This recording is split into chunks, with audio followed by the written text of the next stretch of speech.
Now this here is one of the principal ideas, all right, that Neuro-Linguistic Programming as a body of ideas is centered around. Life is a process of give and exchange. What I mean by this is that if we are happy with everything that we have in life, i.e. we are content with our lot, then we need give nothing and we need get nothing in return. If, however, there's an aspect or an area of our life that we are not fully content or fulfilled in, then we're going to have to, there's a pretty good chance we might have to give something up in order to create space for something better. All right, if that makes sense. Now consider one area of your life that you're not currently fully fulfilled or content in. And what I'm saying here is that we all exist in a present state, which is the here and now. It's where we're at, it's what we've got, it's how we feel, it's how content we are, it's how fulfilled we are, it's what we're working through. And then we have this desired state, which is always future-based.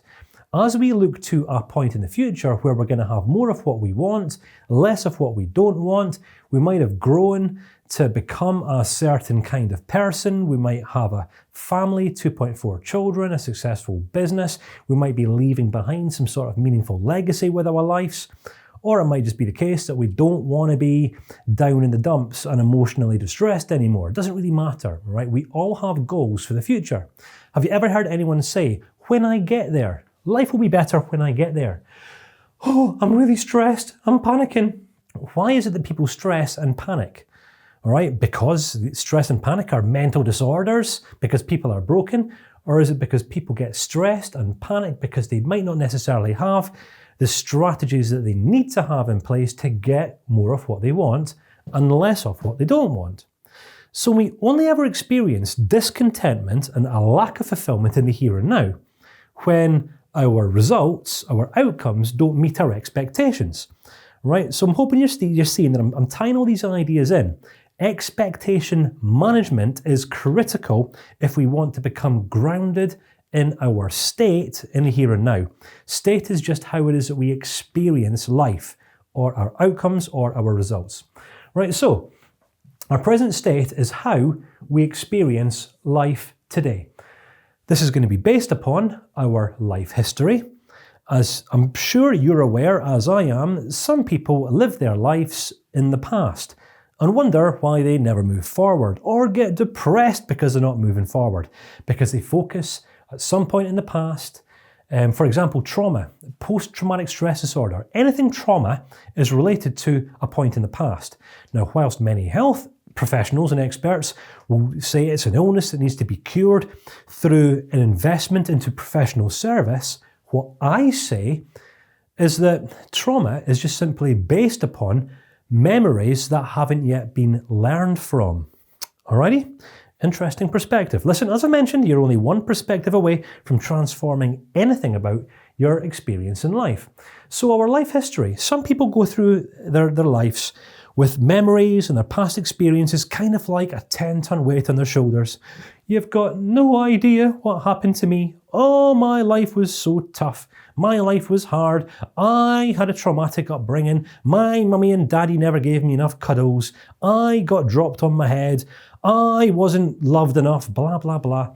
All right, and this becomes a justification for why it is that they live life in such a disempowered way today. All right? So what I've just gone and done here is completely offended all the trauma victims, right? Or people who define themselves as trauma victims. It's important to understand that our present state, i.e. how we experience life today, is usually based upon an idea that people have about who they are. Who people define themselves as being today is usually based upon an identity or a suggestion that was made to them at some point in the past. All right, I'll give you an example. You know, when I was maybe 10, 11, 12, 13 years old, right, my parents used to call me immature. All right, and this was one of these things that kind of just gripped me. You know, I'd get angry, frustrated. I used to have huge problems with anger in my in my younger grown-up years, so much so I actually developed a criminal record for myself, assault. And I don't say these things, all right, loosely. I say these things to help you relate to an other imperfect human being. If you're okay being imperfect, then understand that teacher is also equally imperfect. Teacher's just learned a few lessons about himself along the way.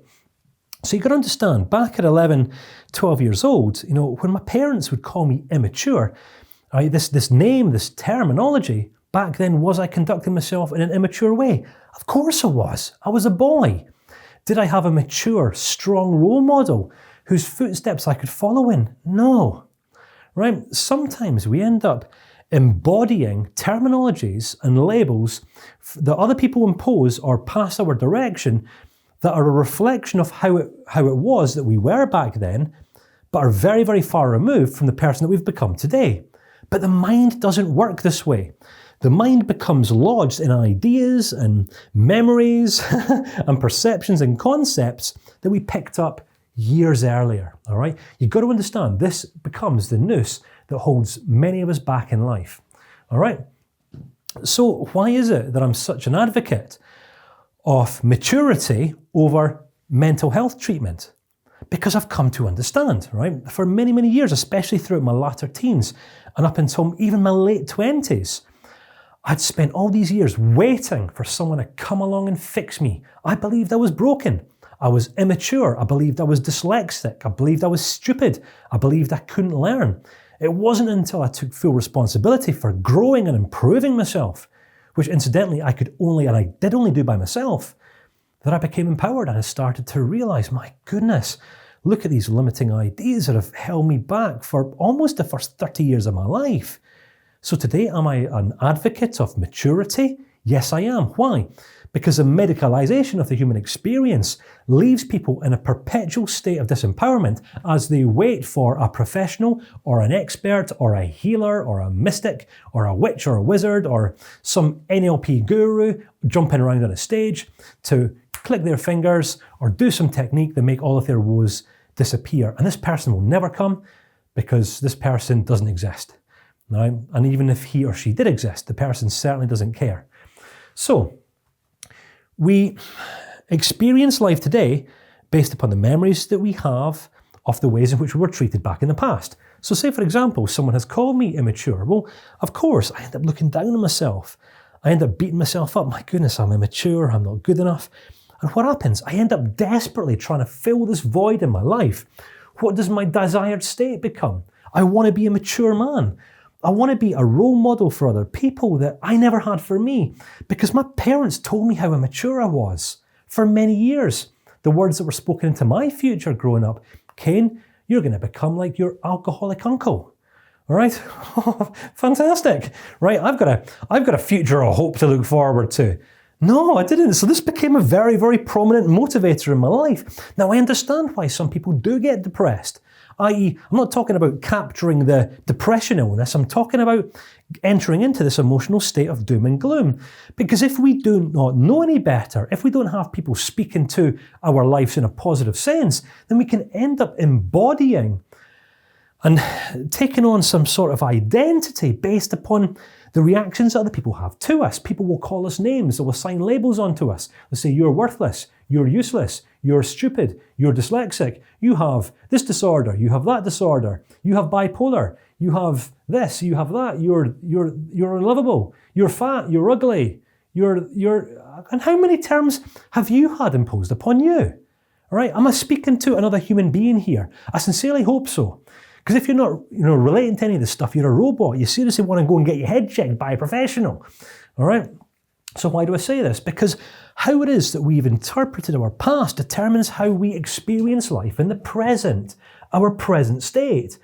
Whether we feel strong and confident or whether we feel an anxious, emotional train wreck is based upon the stories that we've embraced, that we've come to believe about ourselves, who we are, what we are capable of, whether we can learn, whether we can grow, or whether we can't.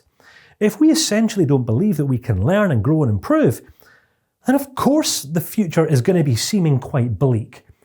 But if we have identified, well, hang about, some people have said some pretty unhelpful things about me in the past, but essentially moving forward, how much I go on to grow and develop and improve is unlimited. That's determined by me. Then we can start to live our lives out of a very, very new narrative. Are you with me? So life is this constant state of push and pull. All right? It's our present state, and it's the stories from the past and the experiences that we have that keep us bound to it. But it's our focus transfixed on a desired state, what we actually want in the future, that pulls us forward. We start developing a meaningful vision for who we can grow to become. You can be a broken person if you want to, but you ain't going to find no inspiration in that. And no one else in the world is going to find any inspiration in you. All right? Go with that story if you want to. Or you can establish some goals and objectives, things you want to accomplish, things you want to achieve, things you want to produce or create, and then get to work. Why? Because unless you do something different tomorrow, then all you're going to experience tomorrow is the outcomes and the results that you've experienced today. All right? If you want to lose the results and the outcomes that you're experiencing today, you've got to give them up so you have the space for creating and becoming someone new tomorrow. Life is this perpetual cycle of give and take. If you want to take this, you've got to give up that. Life is about progressing, and it's not about moving forward, although this is the only image I can really use to portray this notion. It's about becoming elevated in our thinking. It's about growing up, about developing maturity, developing structure in our thought, where we can see that, oh, I can be as whatever I want to be over here. I can be a disorder, I can be a condition, I can be useless, I can be who mum and dad told me that I was back then, or the future's bright, the future's orange. I can be whoever I choose to be. This is the beautiful thing about life. We all have the capacity and the potential to be so much more than how we're being today. And this is what many people don't understand. Some people go through life defining themselves on an identity level by what they believe, by their sexual orientation. Some people go through life defining themselves by their gender. I'm not undermining anything here. What I'm saying is that life is more about justifying ourselves to other people. It's about becoming who we have the capacity to become on a virtues level. All right? One commonality that we all share. We all have the opportunity to be more valuable, to be more integral, to be more sincere, to be more honest. We all have the capacity and the potential to be more decisive, to be more consistent, to be more responsible, to be more creative, to be more passionate, to be more concisive. Could you imagine what the world would look like if human beings spent less time trying to justify themselves going around on pride marches and instead committed just simply being themselves? Right, on a virtues level, my goodness, I think that all war would cease. But some people might very well disagree with me. I don't care. I reckon that's true. So who can we become? What can I achieve? What legacy can I leave behind? These questions are all significantly more meaningful than the questions that people ask who get stuck in present state. How can I feel better? How can I justify myself? How can I prove myself to people? How can I get more attention? How can I get more Facebook followers or more likes on Instagram and all this kind of stuff? Because this one model presents us with the ultimate choice, all right? We can commit our lives to going round and round and round in circles, doing our very, very best to feel better about the assumptions we've made about ourselves, to feel happier, to feel more at peace with the labels that other people have assigned onto us and that we've mindlessly embodied and embraced and assigned onto ourselves, which requires that we drink, take drugs, party, get more money, accomplish, achieve, all this kind of stuff, maybe get more sex, all that sort of thing, so that we can feel happy. And this is the American dream, the pursuit of happiness, right? I'm not just undermining the American dream here, I'm just talking on a global scale. Most people go through life with no greater sense of purpose than to feel happy. Feeling happy is like a bottomless pit. Even if you do experience a degree of happiness today, you're going to have to do something tomorrow that allows you to feel happy all over again. Happiness is fleeting. It's not a constant in life. Same as every other emotional state. But what I'm going to propose here is that there is something in life that is more meaningful than happiness, and this is fulfillment. Now, people who do not understand what fulfillment is are going to disagree and say, well, there's nothing more meaningful than happiness. Well, of course, if you've never experienced anything greater than happiness, then of course, this is your perspective. So of course you'll disagree. I hope by now we've moved past this. Right? What I'm proposing here is that having experienced fulfillment that comes from knowing that our lives are actually making a positive difference and making and adding value to the lives of other people, this becomes rewarding. It becomes fulfilling. Is this an idea even remotely more meaningful than just getting some sort of emotional quick fix in life? I want to feel happy. I want to live a meaningful life. I want to feel happy. I want to feel happy. I just don't want to feel anxious. I want to live a rewarding, meaningful life that stands for something, that adds value to other people's lives. I want to feel happy. I want to feel happy. Why can I feel happy? Fix me, counsel me, coach me, mentor me, lead me, heal me, fix me. Be my saviour. I'm going to live a life that stands for something. I'm going to get over myself and commit to something that's greater than just me. Desired state, present state. All right? Our present state is our reality, and this is why many people never move beyond this. Our present state determines our self-esteem. And what's our self-esteem? It's simply how we feel about ourselves and the degree of progress that we see ourselves making in life or in the different areas in our life. What is desired state? It's an ideal, it's a vision, it's a dream, it's an aspiration, it's a goal. Is it a reality? No, it's not a reality. We're the ones that need to put in the hard work to make this concept or vision a reality. It's just a concept. It's just an idea that will not come to pass unless we get off our rear ends, work hard, grow, improve, and do something about it. This underpins the entire notion responsibility breeds empowerment, because guess what? If you've ever struggled with low self-esteem, all right, this is where people get stuck. You know, I'm taking deep breathing exercises, I'm going to chant some mantras and look at myself in the mirror and tell me how lovable and how great I am. What a crock of superficial nonsense, all right? The only way that the quality of your life is going to improve is when you get over yourself and start driving your life forward by defining what your vision is and what the action steps are that you need to take to get from where you're at to where you want to be. This is the perpetual loop of disempowerment where some people spend their whole lives living or existing, going round and round in circles looking for the next happiness fix. There's always going to be a gap between our present state and our desired state. The only way we're going to ever experience any degree of fulfillment or reward in life is when we begin to see or sense or feel that we're actually getting away from what we don't want and getting closer to what we do want in concept.